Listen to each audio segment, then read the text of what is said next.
Hello student, রীতি ক্লাসরুমে তোমাদের সবাইকে স্বাগত।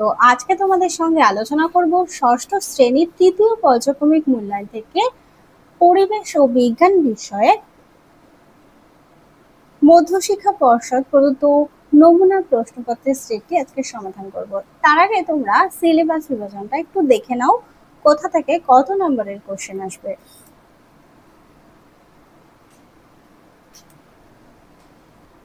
তাহলে চলো এবার আমরা শুরু করি। প্রথমেই দেখো একের এক দাগে বলেছে স্ক্রু এর গায়ে যে ধাতব প্যাচ থাকে তা আসলে একটি হবে নততল। পরের প্রশ্ন, প্রদত্ত কোন বিবৃতিটি সত্য নয়।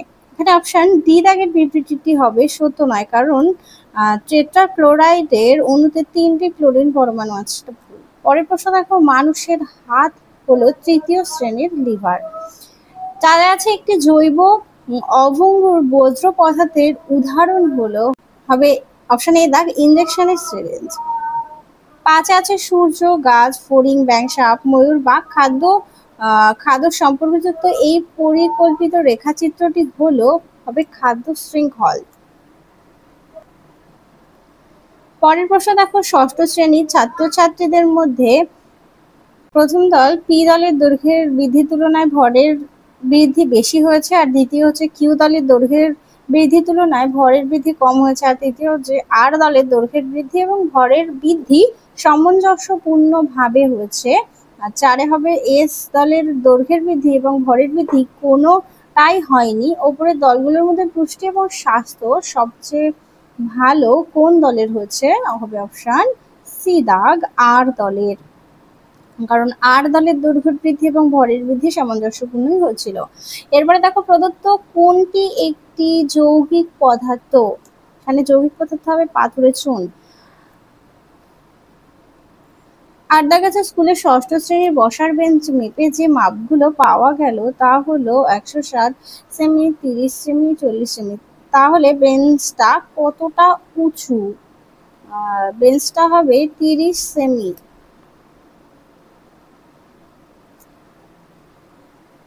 এরপরে আছে কানায় কানায় জল ভর্তি একটি গ্লাসে তোমার আঙুলটা ডোবালে তাতে কিছুটা জল পড়ে গেল। যেটুকু জল পড়লো তা হলো তোমার আঙুলের জলের জন্য ডোবানো অংশের হবে আয়তন।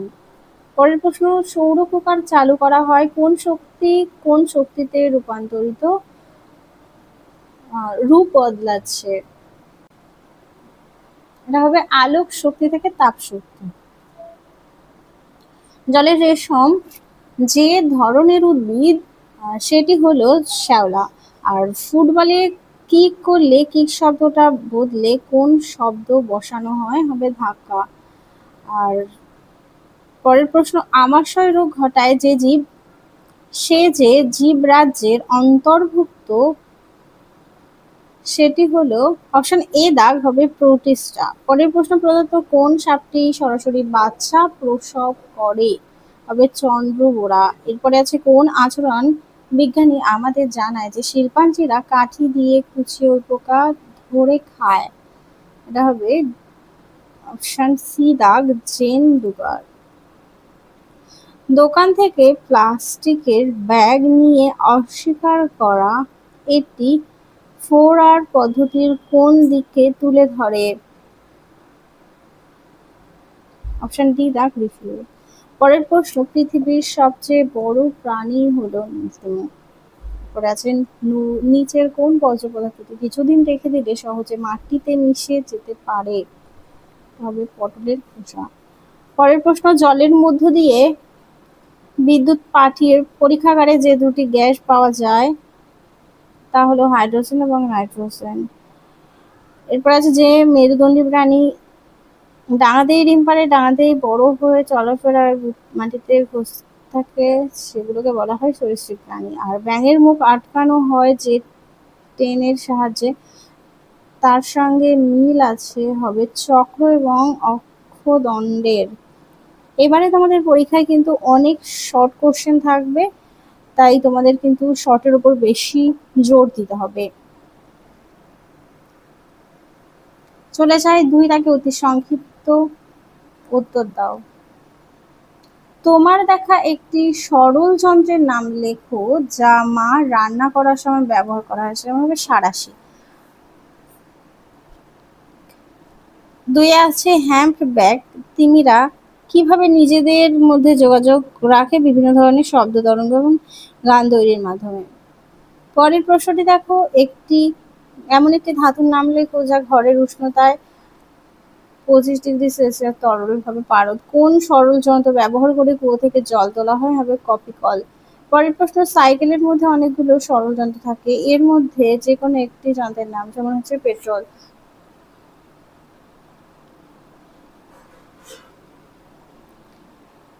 পরের প্রশ্ন দেখো, ঘরের দৈর্ঘ্য এবং প্রস্থের সঙ্গে আর কি জানা থাকলে একটি ঘরের মধ্যে কত আয়তন বায়ু আছে তা মাপা যায়। তবে ঘরের উচ্চতা জানা থাকলে। আর চটের তৈরি ব্যাগ কি ধরনের বর্জ্য পদার্থ? জৈব ভঙ্গুর বর্জ্য পদার্থ। এরপরে দেখো, ক্লোরিনের পারমাণবিক 2 হলে একটি ক্লোরিন অণুর সংকেত কি হবে? Cl2। এবার দেখো শূন্যস্থান পূরণ। স্কেল তরঙ্গের আয়তন হবে মাপনী চোঙ।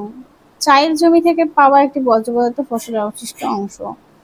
আর পিঁপড়েদের সমাজে দাসী, সৈন্য এবং শ্রমিক সবাই আসলে স্ত্রী পিঁপড়ে। মেরুদণ্ডী প্রাণীদের দেহের মাঝ বরাবর ভ্রূ অবস্থায় থাকে নোটোকর্ড নামের একটি দণ্ড।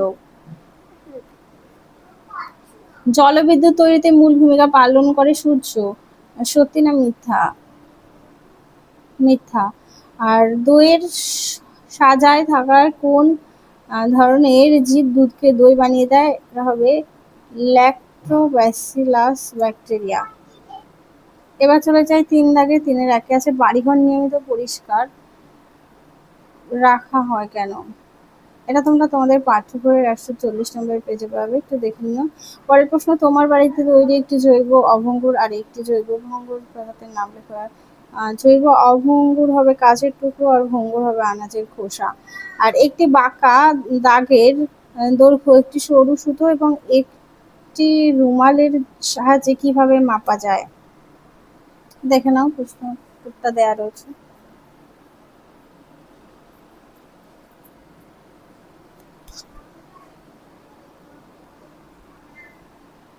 পরের প্রশ্ন, ধাতুর দুটি সাধারণ বৈশিষ্ট্য লেখো। যেমন দেখো, ধাতুগুলো নমনীয় হয়। এই ধাতুগুলোকে হাতুড়ি দিয়ে পিটিয়ে পাতলা পাতে পরিণত করা যায়। সোনার উপর নমনীয়তা সব থেকে বেশি। তামা, অ্যালুমিনিয়াম ধাতুর নমনীয়তা খুব বেশি। আর ধাতুগুলো প্রসারণশীল হয়, সেই জন্যই সোনা, রূপো, তামা প্রভৃতি ধাতুর লম্বা সরু তার তৈরি করা যায়, যা বিভিন্ন কাজে ব্যবহৃত হয়। পরে দেখো, এমন দুটি পাখির নাম লেখো যাদের শীতকালে দেখতে পাওয়া যায়, যেমন হচ্ছে খঞ্জনা এবং কাজল পাখি। পরের প্রশ্ন দেখো, একটি স্প্রিং এবং এর স্মৃতিশক্তি তুমি কিভাবে বাড়াতে পারবে? এখান থেকে দেখো এই পর্যন্ত।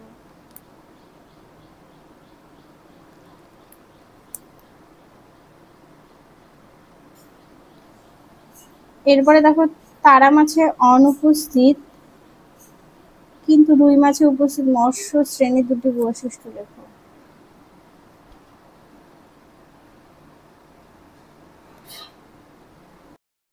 এরপরে আছে 4 দাগে 4-এর 1, যে বাড়িতে খুব বয়স্করা থাকে তাদের বাড়িতে দোতলার ওঠার সিঁড়িটা কেমন করে বানালে বয়স্কদের ওই সিঁড়ি দিয়ে উঠতে কম কষ্ট হবে? যুক্তি দিয়ে বুঝিয়ে দাও।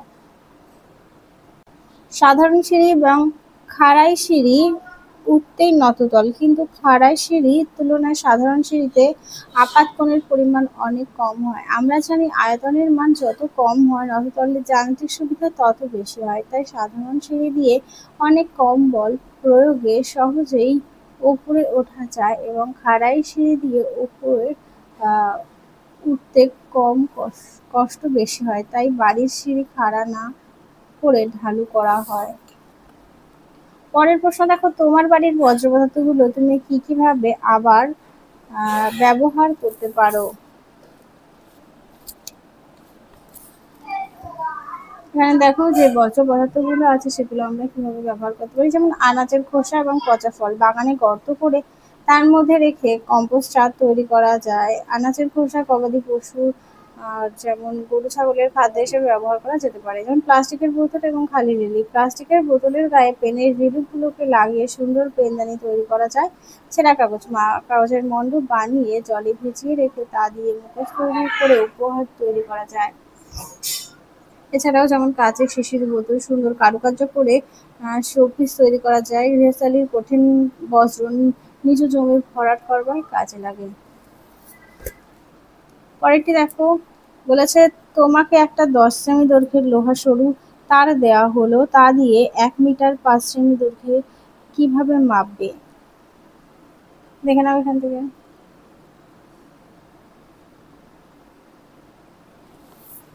এই পর্যন্ত।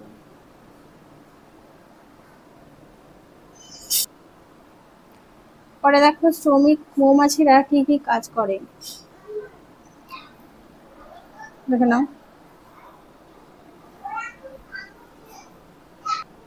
পরের প্রশ্ন, পরিস্রাবণের ক্ষেত্রে পরিস্ফুট অবশেষ বলতে কি বোঝায়?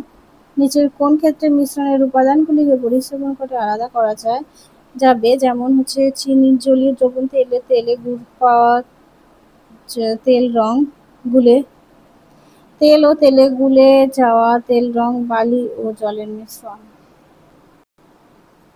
দেখে নাও অবশেষ ও পরিস্ফুট কাকে বলে।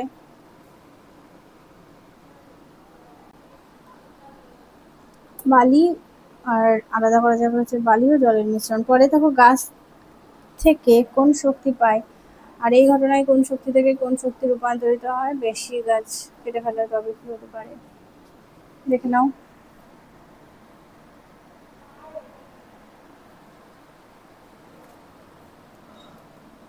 পরের প্রশ্ন দেখো, ঘাস, গোলাপ আর আম গাছ কোন কোন উদ্ভিদ গোষ্ঠীর অন্তর্গত? তোমার বক্তব্যের সাপেক্ষে একটি যুক্তি দাও,